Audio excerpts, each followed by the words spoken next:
Hey there, if you've never seen my face before, my name is Taylor. Thank you so much for clicking on this video. And today I have another FAMU video. Y'all know the vibes. So the FAMU videos do so well on my channel, so here's another one. I'm so sorry that I wasn't consistent last week in posting. I do apologize, and for the remainder of the month, I will be posting college videos. Make sure you stay tuned to see what's left in store for this month. And guys, we're literally 19 away from 100, guys. Come on. Round of applause. I might have 100 subscribers giveaway. So don't forget to subscribe if you want to help me reach my goal. All you have to do is hit that subscribe button. It's free, it's simple, and it's easy. And don't forget to give this video a big thumbs up, and let's jump into it.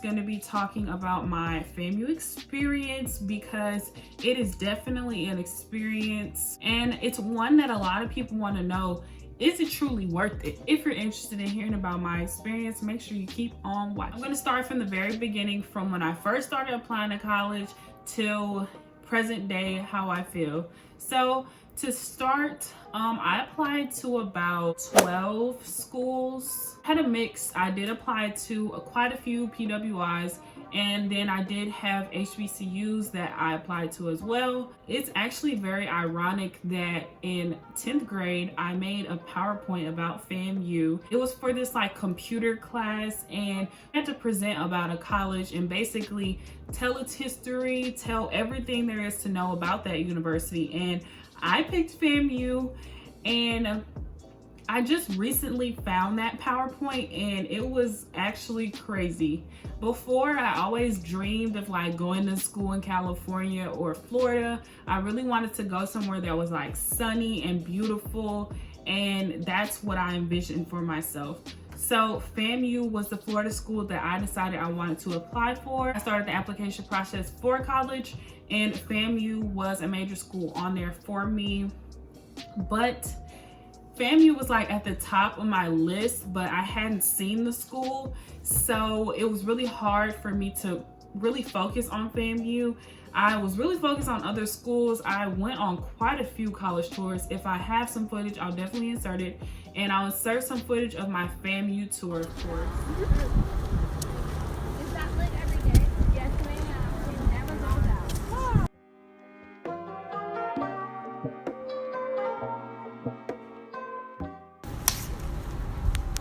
I went on quite a few tours before actually going to see FAMU. I think I went on maybe 3 or 4, and actually several of them were out of state. So my mom, shout out to my mom, she was driving me all around to see different schools. First, I went to Kansas State, which I really loved Kansas State. One of my cousins went there, so I went to go see that school, and I loved it there. And University of Kentucky, which University of Kentucky almost had me. They almost took the cake, but it just so happened that somehow I convinced my mom to let me go and see FAMU. I honestly don't even know I don't even know how this came about. I just came back from seeing University of Kentucky, and then I went to see FAMU, and on the spot at my FAMU tour, I decided this is where I wanted to go. Actually, before that, I had asked my mom to pay my housing fee. Shout out to my mom. She was definitely a real one through this whole college application process. She was there for me. Like, she made me feel comfortable and allowed me to make whatever decision I wanted, and she spotted me for a lot of the money. She paid my $200 housing fee, which was non-refundable, by the way, and she paid that for me for FAMU just in case I wanted to go there. And I hadn't even seen the school yet, but she paid that for me, and everything just seemed to come full circle. So she paid the housing for me. I actually met my roommate Tyra via Twitter. Hey girl, if you watch it. Where I met Tyra for the first time in person. I had already seen FAMU previously. I asked my mom like, hey, can we meet this girl? Like, can we go meet Tyra? So yeah, we coordinated and I came the same weekend that she did, and I went on a tour. Our family met, like it was so cute. Everything really came full circle. I don't know why I didn't just go and see FAMU first. I could have saved my mom a lot of money, honestly, because we did do 2 road trips to go see those other schools. But it was, I don't know, it was really great to see everything come full circle. Now I'll talk about what made me decide on the spot to go to FAMU. So I'm from the Midwest, and the vibe from Tallahassee to St. Louis is just completely different. Like, the people were nice. Tallahassee seemed okay when I went to see it. See, Tallahassee is a trick. When you see it the first time, you'll think, oh, like this is decent, this is okay. But once you start living there, you'll be ready to move to a big city. But that's besides the point. I'm getting off track. But I saw that the vibes were really different, and I think that's really what I was looking for. The Midwest, I was looking at mostly Midwestern schools, Kansas and Kentucky, and the vibes were still kind of the same. Like, people were okay, you know, the schools were nice, but when I went to FAMU, it just felt like home. Like, it just felt like I fit there. It's really why I decided. Kentucky almost took it for me because it's like a multi-million-dollar school, and you can't deny the beauty of the campus, the library, the classrooms, everything. They have like everything you can imagine, but it just didn't feel like home for me. I didn't feel like it was my home away from home, and FAMU gave me that vibe. And so I was like, I'm going here. And of course it was 12 hours away, so that was a plus to me because it was far, and Kentucky was only 4 hours from St. Louis. And so I was like, ooh, 12 hours, yes. I wanted to go as far as I could, which I have no idea why that was like my agenda. Like, I need to go far, but I did it. So yeah.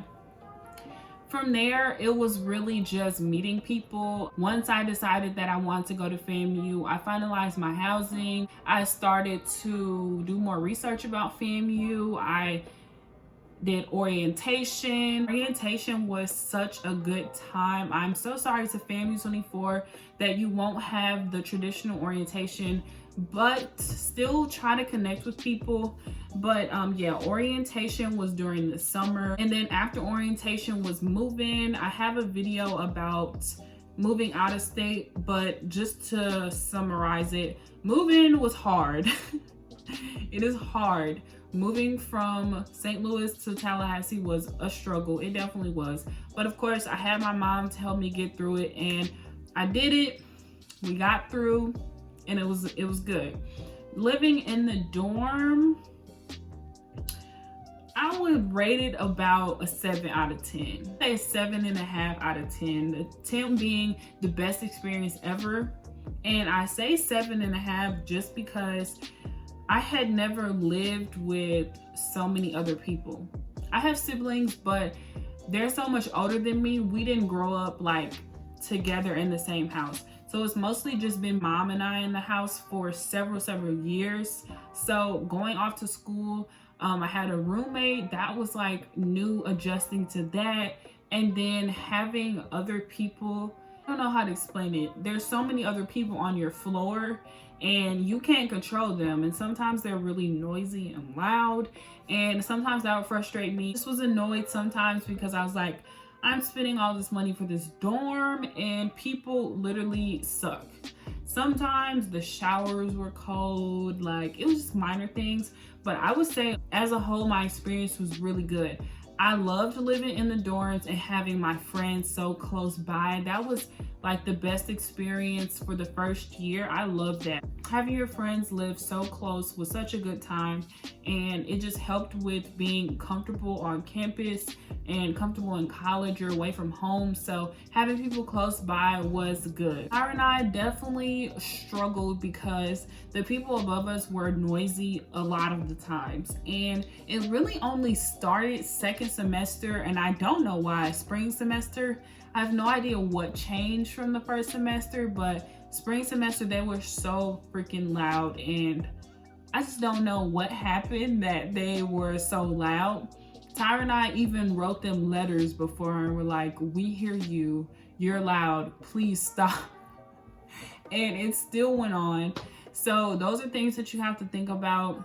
We were on the, what floor? We were on like the second or third floor. So we were on the lower levels. So we had people above us, and be mindful of that. Sometimes people can't hear you, and just be considerate of other people. Next, I'm gonna talk about how I picked my major.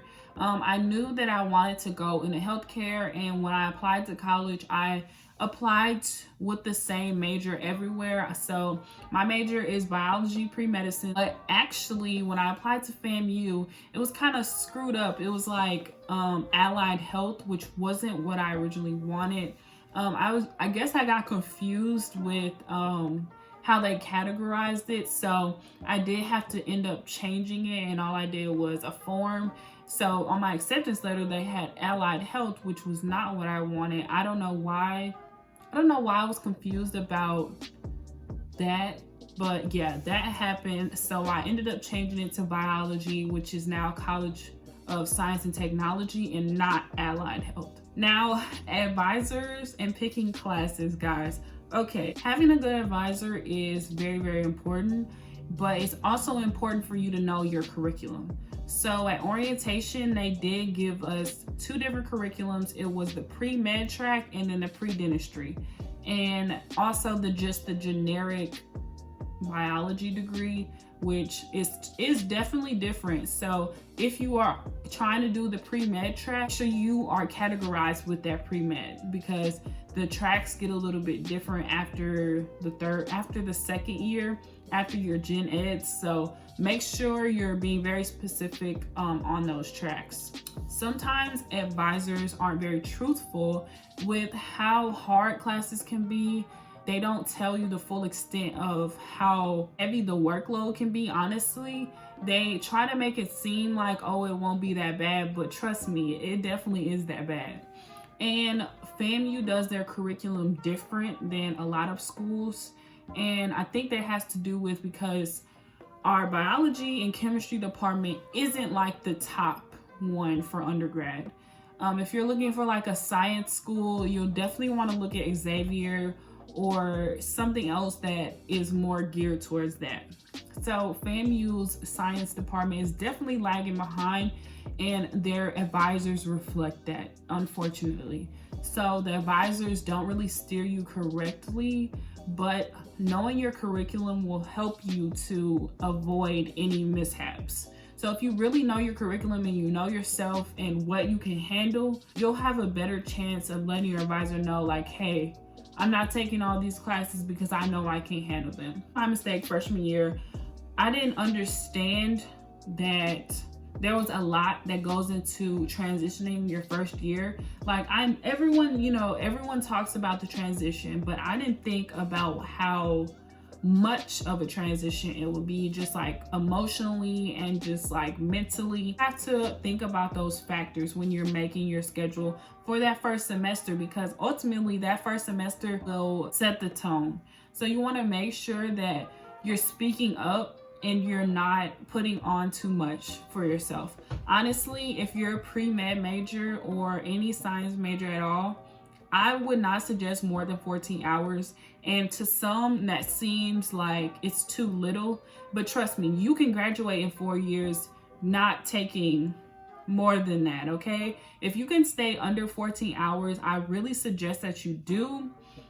Just because your first year, you're gonna be taking those intro classes like Bio 1 or Chemistry 1, and you wanna make sure that you're learning those the first time so you don't have to retake them. Don't underestimate your gen eds, and people are all like, it's just an intro class, it'll be okay. But no, you wanna make sure, especially if you're a major where those intro classes build, make sure that you're learning it the first time around. That'll save you a lot of time, a lot of energy. So I really suggest don't take more than 14 hours. I think my first semester, I took 16 hours, and my mom told me that that was too much for being pre-med for my first semester, but you know, I didn't listen, a rebellious child. Taking that many classes was a lot. I'm not afraid to admit that because I don't want the next person to make that same mistake. My grades weren't terrible, but they weren't as good as they could have been if I took fewer classes. So also with that, don't worry about what everyone else is taking, because sometimes people come in with different credits than you. Just focus on you. Just focus on your classes, your major, all of that. When you start comparing yourself to everyone else, that's when you start to feel like, oh, well, I need to be taking all this and I need to do this. No. Stay on your own path, do your own thing. It'll ensure your success. You'll do better if you just don't compare yourself. You need to try to talk to people in your same major and ask them like, hey, I want to take all these classes together, and they're going to tell you, no girl, don't do that. It's going to be too much. Also, if you're pre-med, you want to know, I'm here to help. Let me know down below, or you can DM me on Instagram. Happy to answer any questions that you may have. Next, I'm going to talk about tuition. Out-of-state tuition for FAMU. It's a lot, and that's also why I suggest only taking 14 hours at the max, because your tuition is going to be so much more expensive when you start taking 16, 18 credit hours. So for FAMU, the tuition per credit hour is $549.50. Yes, I have this memorized.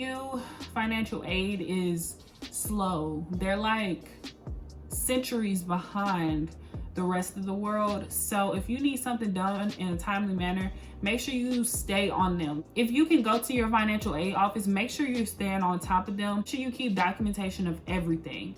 And when I mean everything, I mean everything, because you don't want them to say, oh, well, we don't have this paper or we don't have this. Make sure you keep your own records and make sure you keep up with everything. Also, when you call, make sure you're getting the people's names, because sometimes they are not on the same page. So when you call one time, you may speak to a lady, and then the next time you might speak to a man, and he might tell you, well, I have no idea what you're talking about. I've never heard that before. And you could tell them, well, your coworker so-and-so told me this. And that way you can hold them accountable, and office themselves can hold them accountable. So if you have their name when you spoke to them, what they said, you have the documentation that you talked to them and this is what they told you. And I promise you, you will need to follow this at FAMU, because they give you the runaround. If you're worried about your tuition, how you're going to cover it, how you're going to pay for it, there are some things that you can do. So there is the out-of-state fee waiver that I talked about in my out-of-state student video. And there's also additional assistance that you can get from FAMU. Make sure you go to the one-stop shop the first week of classes. Usually it's held in Al Lawson, and all the departments will be there, like academic affairs, financial aid, student accounts, registrar's office. Everyone will be there at the one-stop shop. So make sure you go to the one-stop shop and talk to financial aid. Tell them that you're going to need additional assistance, and they will give you the form to fill out. I know from experience, because I apply for this every year, you have to be on top of them. You have to keep documentation that you signed the form, that you applied, that you turned it in. You have to keep that, because the last thing you want is for them to say, well, we don't have it. We don't have the paperwork. So yeah, but definitely check out and see at your school if they have any additional assistance to help you with tuition. Even if you're an in-state student, ask them if they have any grant, anything you can apply for. And also sometimes if you do get financial aid, you can see if you can get work study. Looking to make extra money, or you need some way to cover your tuition, see if you can qualify for work study. That way you can exhaust all your options before getting outside loans and all of that. Everything is straight on your account those first couple weeks, because you don't want it to get halfway through the semester and then you have a balance on your account or whatever. Sure, you are staying on top of your tuition. Even if your parents are covering it out of pocket, make sure you're checking your account regularly. You want to just make sure that everything is good. I'm going to talk about resources, and then I'm going to get into the fun stuff like social and friends. So at first I felt like there weren't a lot of resources for out-of-state students, which I still feel like they don't have a lot of resources for out-of-state students. I feel like everything is really geared towards Florida students. I don't know who I could talk to about that at FAMU, but I definitely want to talk to somebody. A lot of the scholarships are geared towards Florida students, which is very frustrating. We have a scholarship portal, but sometimes the scholarships are for Florida students from certain counties, and it's like, okay, well, they don't have my state or city on here, so what should I do? Outside of that, FAMU does have a lot of resources for first-year students. I talked about this, what video was it? My out-of-state student video went into more detail about the resources, so watch that video because I went into detail about that. Since the whole pandemic hit, I feel like FAMU has really been on top of everything, and I truly appreciate them for the communication. At first they were lagging behind. It was like June and we still hadn't heard anything, but once June hit, they got the ball rolling and they sent out a plan for us, and they've been communicating through town halls and different virtual things. So I can really appreciate that for FAMU. They've been very honest and open, and communication has been good through this whole pandemic about campus and student life and all that. Is the fun stuff. I feel like this is like what everyone wants to hear about. The social aspect and the friend aspect of FAMU. First, let's talk about friends. So my first friend was literally my roommate Tyra, and we met through Twitter. So that's when I tell you guys that you can meet some real ones on Instagram and Twitter or whatever. Make sure you're reaching out to people. Make sure you're connecting, because you might find your bestie, okay? You truly might. I met a couple people through her. We met a lot of people at orientation, and that's why I really feel bad for FAMU 24, because you won't get that orientation experience. I did meet a lot of my friends from orientation. Orientation was a great time to meet people. Most of my friends are from my major, just from like having class with them and seeing them around and stuff. So that's how I made most of my friends. Freshman year, it's so much easier because people are looking to make friends. So people normally group together really fast. One thing I suggest is not getting so wrapped up in being a part of a group. I suggest that you just find individual friends that you think are nice, that you think are good people. I would just suggest that you really try to get to know people's character before you truly say that this is your group of friends. I'm sorry to tell you, sometimes you do fall out with people. The difference being in college is that a disagreement doesn't mean that you guys have beef or you're not friends. You can disagree with someone, but still be their friend. And that's honestly a part of friendships. Sometimes you do get upset with them, but the mature thing is to have open communication. If your feelings are hurt about something, you have that space to let them know. And even if they don't receive it correctly or they don't see it the same way you do, you still expressed how you felt. So that's all you need to do. Ever limit yourself. Don't ever suppress your feelings for someone else. Like if they made you feel upset, they did something to you, make sure you let them know. And you can let them know in the kindest way possible. But it's all about just open communication and truly expressing yourself. And that's where you have those adult-like relationships. There's still petty people out there. And that's why I say get to know people, truly get to know their character before you claim them as like your really good friend, because you don't want to later on see that, wow, this person wasn't truly who they said they were, who they pretended to be. Sometimes people haven't matured, even though they're in college now, they haven't matured to those relationships. So make sure you're being careful for girls who are catty. I promise you, there's still catty girls in college. They want to pick fights with you. They want to talk about you, but don't feed into that, because you're in a new environment. You don't want to feed into drama and pettiness and all that in a new environment, because that will stay with you your whole college career. Social aspects of FAMU. No idea that FAMU was like turned for real. I didn't know. And people try to tell me that FAMU was a party school, but I was like, I did not get that vibe from FAMU.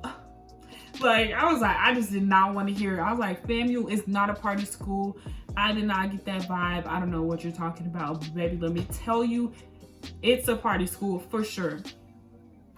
And one thing, do not get caught up in the parties, the events, everything. I have a video. Make sure you watch that video about how to party successfully, how to be safe, and how to do things the right way. But don't get caught up in everything. And what I mean is there will be something, especially during welcome week and the first couple months on campus, there will be something to do every night. And you don't want to get so absorbed in that you're not taking your work seriously. And you came to college for a degree, so you need to make sure you're staying on top of your work and you're not getting absorbed in the social life. I'm not trying to like harp too much about safety and all of that, because this is just talking about my experience. Things are never gonna go back to how they used to be. And I saw this girl talking on Twitter about this one party called Goombay. Don't look up Goombay on YouTube, because it's nasty. That party is like hot. When I tell you that you will be drenched in sweat from that party. But anyway, she was talking about how she's sad there's not going to be a Goombay. And I was like, thinking to myself, Goombay is unsanitary when there wasn't a pandemic. So why would they even have it with a pandemic going on? So yeah, the parties do get, some of them get a little crazy. They get a little turned. The juice parties where they had apple juice and orange juice. I have a video talking about all of that, so I'm not gonna go into too much detail. People spend a lot of money going to parties and events and stuff, and you'll spend a lot of money on clothes to go to these parties. So don't get too caught up in it. Don't get too caught up in the social aspect of FAMU, because it's really easy too, because it's so prevalent. Like, it's just... So that was all. I think I really covered everything about my experience, just from like everything as a whole. This really wasn't any advice, even though I was about to start giving advice in this video, but I was like, Taylor, you gotta chill. This is just like explaining your experience. So I hope it wasn't too much, and I hope you enjoyed this one. I will see you in my next one, and thank you so much for watching. Don't forget to hit that subscribe button. We're 19 subscribers away from 100, so don't forget to hit that subscribe button. I'll see you in my next one. Bye.